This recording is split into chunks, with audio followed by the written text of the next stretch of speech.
Natanggap na ng opisina ni VP Sara Duterte ang summons na ipinadala ng Senate Impeachment Court.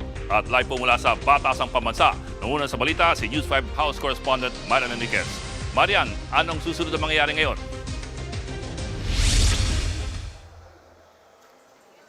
Bok, ngayon nga natanggap na ng opisina ni Vice President Sara Duterte itong articles or yung writ of summons mula nga sa Senate Impeachment Court ay bibigyan siya ng 10 araw para nga sagutin itong articles of impeachment. At laman nga ng summons, yung copy ng articles of impeachment, gayon na rin yung annexes na naglalaman ng mga ebidensya, pati yung USB drive na naglalaman ng soft copies ng mga ito. Kung babalikan lang natin, Bok, 4 yung articles of impeachment na inilatag ng Kamara na dapat sagutin ni VP Sara. Kabila na nga po riyan, yung unexplained wealth o hindi maipaliwanag na yaman ng bise, andyan yung maling paggasta ng kanyang confidential funds, pati na rin po yung bribery o panunuhol sa kanyang DepEd officials at yung pagbabanta sa buhay ni Pangulong Bongbong Marcos. Oras na makapagsumite itong kampo ni VP Sara ng kanyang answer sa Senate Impeachment Court ay bibigyan naman yung House Prosecution Panel ng 5 araw para mag-file ng kanilang reply dito sa magiging answer ni VP Sara. At ayon nga po doon sa isa sa mga House prosecutors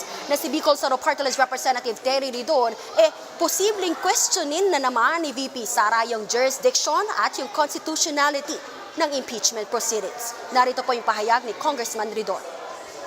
Our expectation is it will be more substantial than what had been submitted before. No, kasi in the previous answer po to the House Committee on Justice, it was basically just a very short response to all of the allegations. So hindi ho talaga point per point. No? But our expectation now is they will still be raising jurisdictional and constitutional questions, which they actually did the last time. But also they will have to, they will probably answer point per point, no? Yung pong articles of impeachment already, only because this is the last opportunity for the Vice President to actually answer all of the allegations.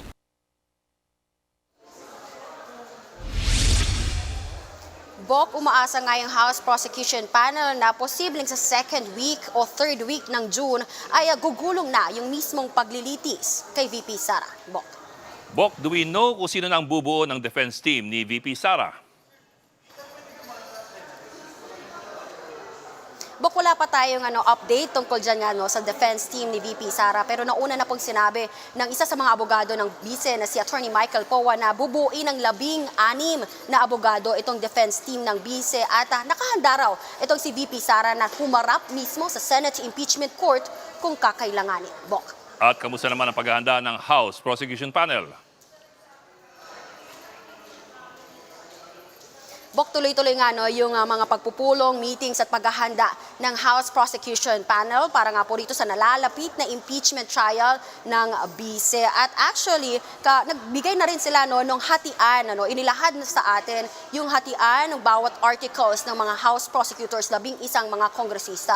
Ibinahagi sa atin ni Bicol Soro Party List Representative Terry Ridon yung kanilang magiging plano kung paano yung latag, ano yung uunahing article na ipipresenta nila pagdating nga po sa impeachment trial. At unang-una dyan, Bok, ay yung threats o yung pagbabanta ni VP Sara sa buhay ni Pangulong Bongbong Marcos, First Lady Liza Araneta Marcos at dating House Speaker Martin Romualdez. Ayon nga po kay Ridon, ito raw kasi yung pinakamadali, pinakasimpleng ipakita yung ebidensya. Giit niya res ipsa loquitur, the video itself speaks for itself. Madaling-madali raw na mapakita yung pagbabanta mismo ni VP Sara sa buhay ni Pangulong Bongbong Marcos. At ang mangunguna nga po dito sa pagdedepensa o pagpipresenta ng article na ito ay si Senior Deputy Majority Leader Lawrence Defensor. Ang susunod nilang ipapresenta o ipapakitang article ay yung pong hindi po maipaliwanag na yaman ng bise at hindi niya pagdedeklara nga doon sa kanyang Statement of Assets, Liabilities and Net Worth o SALN. Pangungunahan po ng article na yan, ang kanilang itinalagang lead ay si Bicol Soro Party List Representative Terry Ridon. Samantala yung ikatlupong article na ipipresenta nila sa paglilitis ay yun pong maling paggasta ng bise sa kanyang 612 million pesos na confidential funds na pangungunahan naman po ng lead prosecutor na si Batangas Representative Jervil Luistro. Samantala, yung pinakahuli naman doon sa kanilang plano, pinakahuli po na ipipresentang article ay yung bribery o yung panunuhol ni VP Sara sa kanyang mga DepEd officials na pangungunahan naman po ni Manila 3rd District Representative Joel Chua. Naniniwala po ang mga House prosecutors na malakas yung kanilang hawak na mga ebidensya at sapat daw ang mga ito para makakuha ng conviction at tuluyang mapatalsik sa pwesto si VP Sara. Narito po yung pahayag ni Congressman Ridon.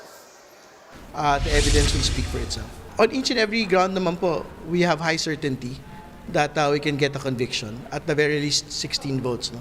Lahat po ng grounds na pinasa po sa Senate Impeachment Court, mabigat po yun at enough to convict the Vice President.